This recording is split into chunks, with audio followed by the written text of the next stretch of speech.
Owen Williams, Chief Executive of Calderdale and Huddersfield NHS Foundation Trust. That's a sort of integrated organisation providing acute care and community care in West Yorkshire. One of the things we talk about in our trust is about providing compassionate care. And really what I saw with the electronic patient record, and not just that, the sort of approach to digital health generally, was a kind of a route map to enabling that aspiration and providing compassionate care for our local residents. And that's how I've always framed it in my mind, and I think colleagues within the trust. So really about compassionate care for our patients, really.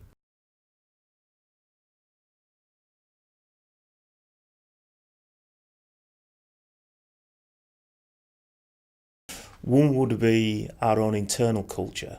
And what I mean by that is, even though we are an integrated organisation, we are an organisation that historically has worked across two geographies, particularly Calderdale and particularly the Huddersfield side.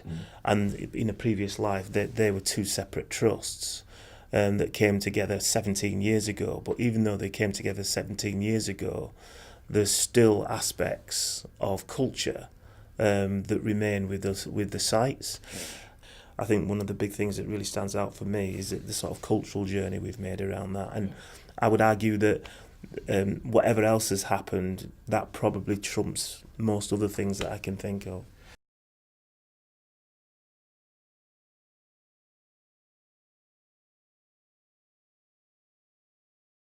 Part of this journey is certainly I can see played a role in harmonising the culture in our organisation, which is a big win for patients, because it means that things like clinical variation, things like harmonisation of processes become more likely because people are working on the same platform. It's also given us the opportunity, I think, to shed some of that competitive element with Bradford and move into more of a collaborative space.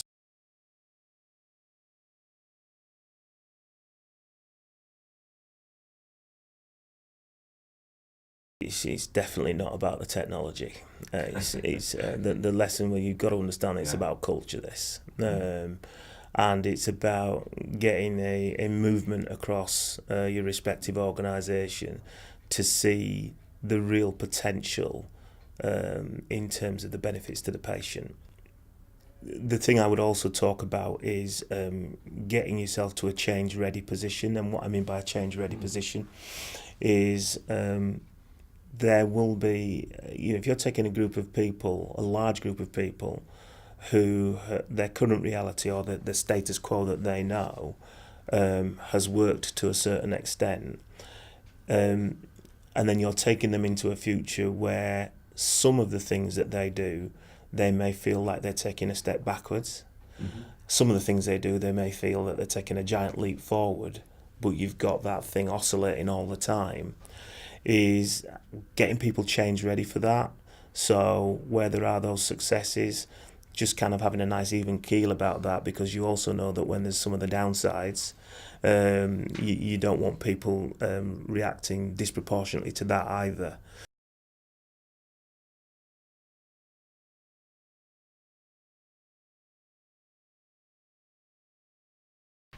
If you ask our clinical colleagues right now, I think the description you would get is that they can see the potential.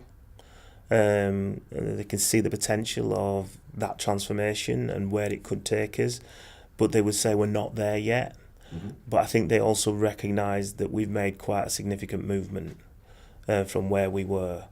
So my honest answer today is that I think the clinical colleagues recognise that this is something quite significant in terms of patient care, not just for CHFT, but potentially the wider NHS.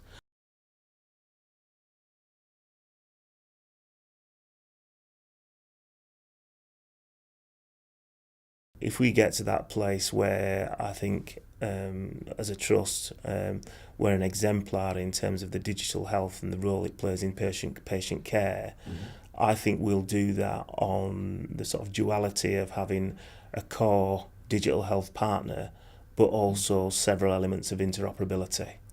And that's the sort of future that I'd want to see us really get past the optimization stage and really get to that place whereby if you're a new trust and you're thinking about making this journey, you can come to an organisation like ours and you can say, well, this is what end could look like.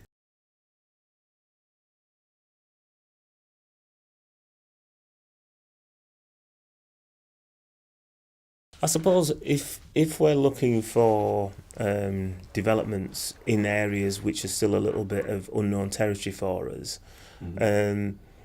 often, and this is a very, very competitive world that we live in, and as the sort of digital maturity takes place across the country more broadly, the capacity that's out there or the skill sets that are out there are in high demand. So if you are going into areas that are not common areas, being able to have a partner, whether it be HCI or others, but the question is about HCI, being able to have a partner that can perhaps help provide some of that capacity to go into some of those unknown areas is helpful to know, helpful to be able to have access towards. Shorten the path. Yeah. And I think what is important within that, though, is also HCI to, as Clint Eastwood said, a man's got to know his limitations.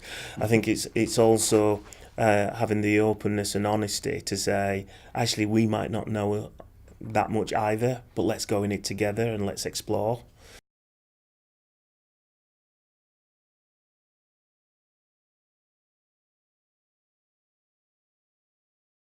There's a real need for us to get a move on with the digital health agenda, particularly in relation to patient care. We're not going to be able to manage the complexity of greater comorbidity. We're not going to be able to achieve the aims of health and social care integration unless there's a significant digital platform there that's kind of joined up. And I think what I'm really hoping that whether it's a CHFT partner, whether it's a HCI partner, is that there's a real grasping of that particular nettle, and work to be done with some of the major suppliers around this. I'll just leave this thought process. It may not make sense now, but it might make sense to somebody watching this at a point in the future. There's a reason why Bluetooth exists, okay? And there's a reason why the likes of Samsung, Apple, Microsoft, etc. have had regard to Bluetooth, because it's a place where systems and architecture can talk to each other. And I think those brands who understand the significance of the Bluetooth will move forward. Those brands who still think that they can do it all on their own and they don't have to worry about that connectivity to others, I will just wait for them to wither and decline. And I think the sooner that some of the vendors get with that program and realise that there's a real competitive opportunity as opposed to a competitive risk around some of the interoperability piece and the connectivity piece, the better for us all. And I would hope that CHFT, BTHT and also HCI will play a role in influencing that agenda.